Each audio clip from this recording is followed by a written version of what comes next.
దుబాయ్లో ఇవాళే మొట్టమొదటి అంటే అరబ్బుల చరిత్రలో అరబ్బుల పాలనలో ఉన్నటువంటి ప్రాంతంలో అన్యమతానికి సంబంధించిన ప్రార్థనా సంస్థ తొలిసారిగా పురుడు పోసుకుంది. మొట్టమొదటి ఆలయం దుబాయ్లో ఇనాగరేషన్ జరుగుతోంది.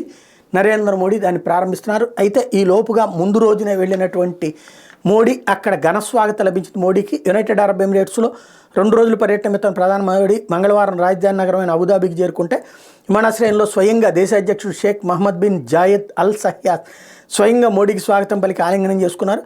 ఈ సందర్భంలో సైనికులు గౌరవ వందనం సమర్పించారు. మా బృందానికి ఘన స్వాగతం పలికినందుకు మీకు ధన్యవాదాలు. ఇక్కడికి ఎప్పుడు వచ్చినా నా ఇంటికి కుటుంబం వద్దకు వచ్చిన భావన నాకు కలుగుతుంది. గత 7 నెలల్లో మనం 5 సార్లు కలుసుకున్నాం.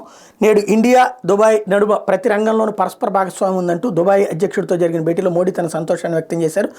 ద్వైపాక్షిక అంశాలపై ఇరు దేశాల అగ్రనేతల మధ్య ప్రతినిధుల బృందం స్థాయిలో విస్తృత చర్చలు జరిగినాయి. వాణిజ్యం, పెట్టుబడులు, డిజిటల్ ఇన్ఫ్రాస్ట్రక్చర్, ఫిన్టెక్ తదితర రంగాలతో పాటు ప్రాంతీయ అంతర్జాతీయ అంశాల మీద మాట్లాడుకున్నట్టు భారత విదేశీ వ్యవహారాల మంత్రిత్వ శాఖ ప్రకటనలో చెప్పింది. అగ్రనేతల ఇద్దరి సమక్షంలో మొత్తం 8 ఒప్పందాల మార్పిడి జరిగింది. ద్వైపాక్షిక పెట్టుబడుల ఒప్పందం ఇందులో కీలకమైంది. ఈ సమావేశంలోనే దుబాయ్ యూపీఐ రూపే కార్డు సేవలను ప్రారంభించారు. అధ్యక్షుడు మహమ్మద్ బిన్ జాయద్ అల్ సహ్యాన్ తన పేరుతో ఉన్న కార్డును స్వైప్ చేయడం ద్వారా ఈ సేవలకు శ్రీకారం కూడా చుట్టారు. యూపీఐ ట్రాన్సాక్షన్స్ ఇకపై దుబాయ్లో కూడా జరగబోతున్నాయి.